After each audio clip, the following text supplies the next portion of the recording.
Santos Malaver. Tiene la palabra por el Grupo Parlamentario Vox el señor José María Sánchez García. Con la venia, señor presidente. Señor ministro,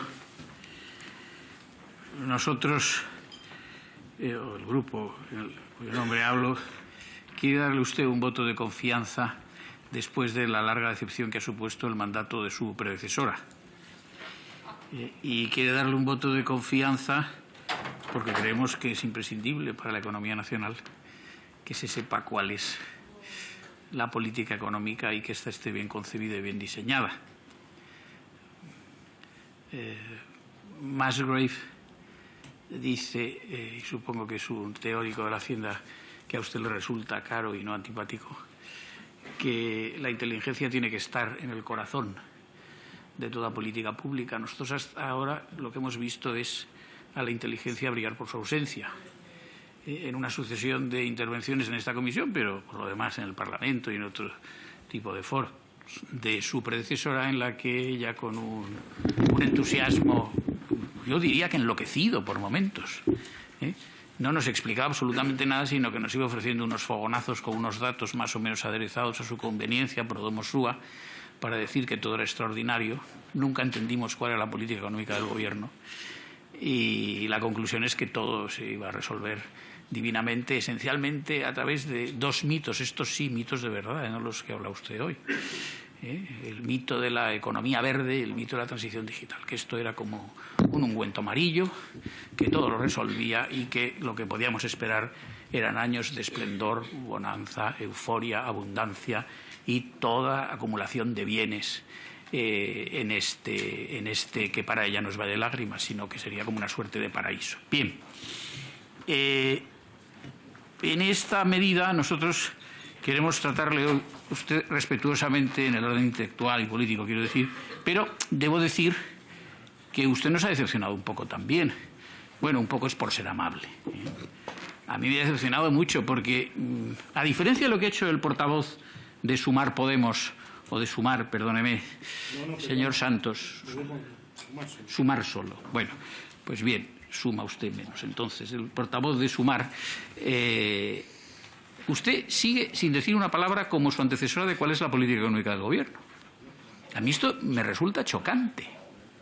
Siendo usted ministro de Economía, usted ofrece datos y cuando da esos datos, luego trata con ellos ilustrar un panorama. Usted también ha sido optimista. No, el señor Santos, portavoz de Sumar, ahora no me equivoco creo, ha apelado a una política keynesiana, sin más. Una cosa caduca, superada, sabido que no contribuye en modo alguno ni a la riqueza ni a la prosperidad de las naciones, pero bueno, es su posición. Yo no la comparto y creo que es algo muy superado y que está lastrado en su caso por un prejuicio ideológico, como todos los grupos que hablan aquí ordinariamente, ¿no? Prejuicios ideológicos o intereses prácticos más o menos pedestres. Pero usted no nos ha dicho nada de esto. Lo que sabemos es que más allá de las contingencias que determinan ciertas decisiones, ustedes siguen ocultando cual misterio que debe ser revelado al ser de condición meramente humana por el presidente del Gobierno, que debe tener a ese efecto no ya el papel de sacerdote, sino de ser cuasi divino. ¿Cuál es la política económica del Gobierno? Yo creo que ninguna. Yo creo que ninguna. Por ejemplo, se ha hablado, y usted lo ha hecho también, del programa Next Generation EU. Vamos a ver, usted puede explicarlo como quiera. Este es un programa de endeudamiento. De endeudamiento. Ya sea vía préstamo, ya sea vía incremento del límite de los recursos mal llamados propios de la Unión Europea, como se acordó en diciembre de 2023. Bueno, pues es una política de endeudamiento y, por lo tanto, una política keynesiana en ese sentido, a mi juicio, fracasado, caduco, superado, que el señor Santos, portavoz de Sumar, expresa como el desideratum.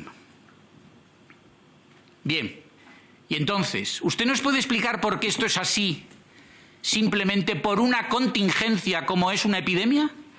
¿O por una contingencia ulterior como es la guerra de Ucrania? Es decir, ¿qué ha habido en su conciencia en sentido intelectual, en la suya y en la de los eurócratas, para concebir un cambio de política económica cuando antes todo era las políticas de austeridad, y ese respeto escrupuloso, en algunas ocasiones relajado, de las reglas fiscales. Ahora no. Ahora sabemos que vuelven en 2025, usted lo ha recordado. Pero también sabemos, y aquí hemos tenido testimonio de ello, de que hay partidos políticos, no en España, en toda Europa, que siguen insistiendo en que este ha sido simplemente un programa, pero que no se agota en sí, por más que tengamos que amortizarlo en 2058, porque usted dice que acaba en 2025, está usted muy satisfecho, eso lo habrá creído usted. ¿Usted no sabe lo que es atender el servicio de la deuda en sentido financiero? Y amortizar capital, 2058, señor Santos. Eso de 2025, no sé qué economía doméstica maneja usted en su casa, francamente, pero desde luego si actúa usted así, en fin, no le arriendo la ganancia a sus hijos. Entonces, lo que quiero decir es que, vamos a ver, ¿cómo es posible este cambio no explicado y luego una prosecución de una política económica nunca desvelada ni identificada? Pues no se entiende.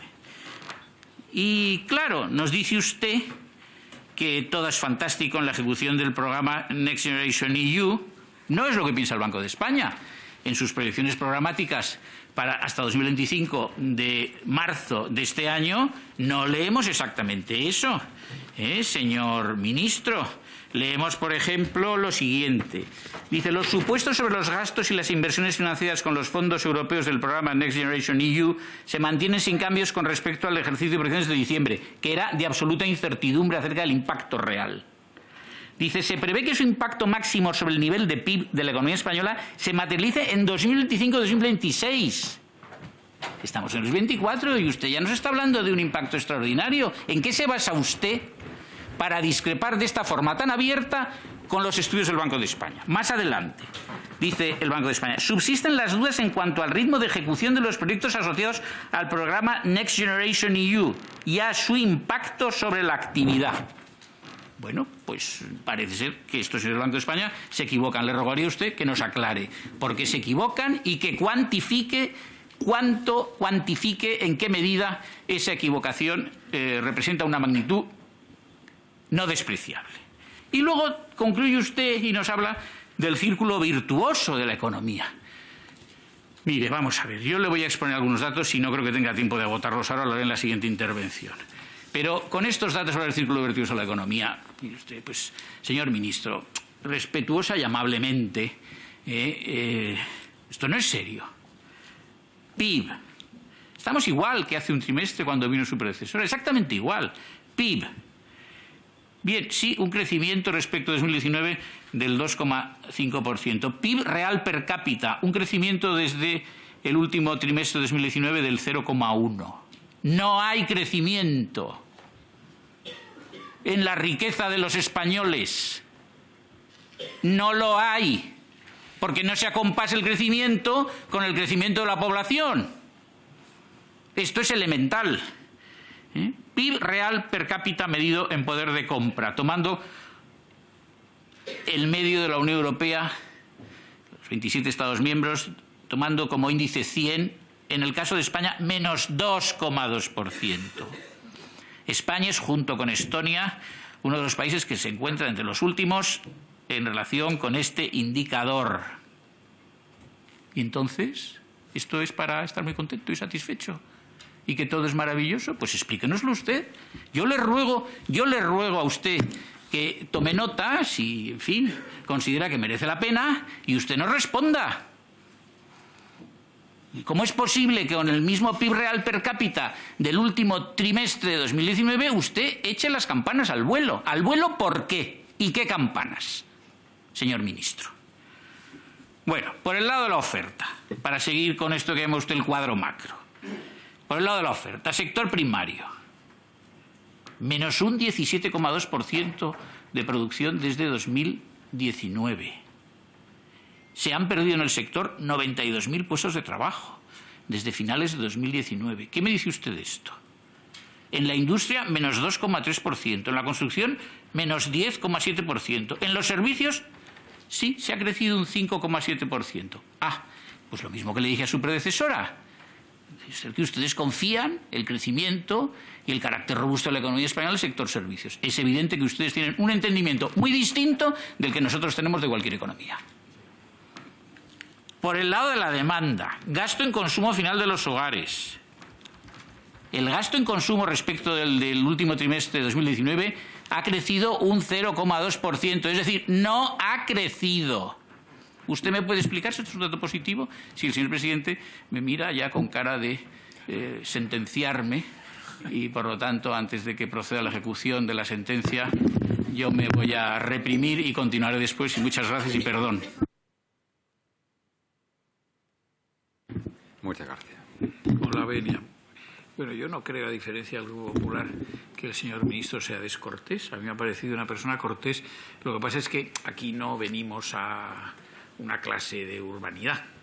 Entonces, su cortesía no justifica la poca enjundia de la interpretación que usted ofrece de la economía española. Usted ha vuelto a omitir cualquier calificativo relativo a cuál sea la política económica española.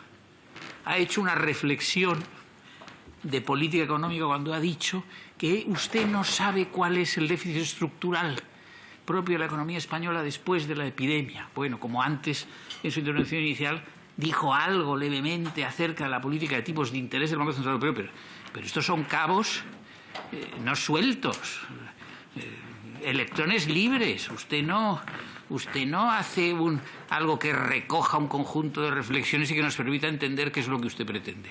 Yo creo que está en línea con lo que dice el señor Santos, y ya he dicho antes lo que pienso de esto, que es una política económica equivocada simplemente porque hay una máxima de experiencia que acredita que no crea riqueza, nada más. Si usted dice lo contrario, pues no lo sé. Es que no ha dicho ni sí ni no, sino todo lo contrario.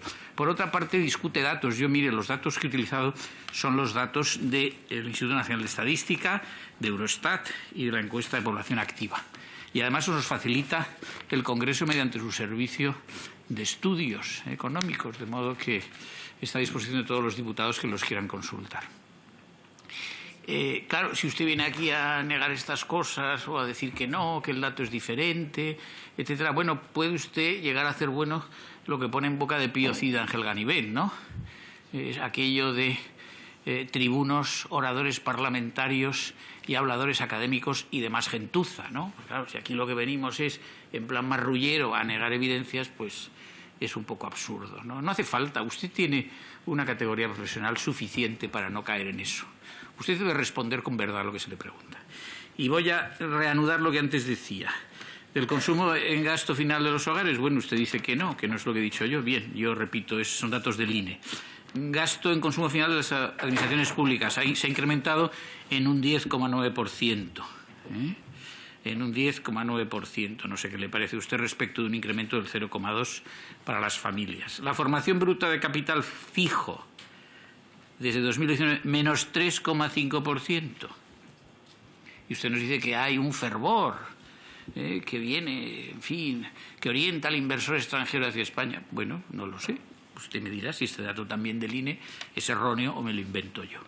En cuanto al comportamiento del sector exterior, pues sí, ha mejorado, no tenemos ninguna duda. Se lo dije también a la señora Calviño en su comparecencia anterior. Ha mejorado y, por lo tanto, ha mejorado la balanza por cuenta corriente. Ahora bien, también se lo dije y se lo repito a usted ahora, esencialmente por el lado de los servicios, no por el lado de las mercancías, que mantienen un déficit comercial de hasta superior a un 23% respecto a los anteriores al año 2019. Por lo tanto, de nuevo aquí esta propensión a una economía orientada a los servicios, a nuestro juicio, un error. Usted dice, usted esto omite toda consideración. Bueno, usted sabrá si no es relevante. Sobre el mercado laboral ya le han dicho muchas cosas. Usted me dice que yo he criticado las reformas estructurales o no sé qué cosas, y yo no hablo de eso. Yo no he criticado nada. Lo habré soñado usted, pero en fin.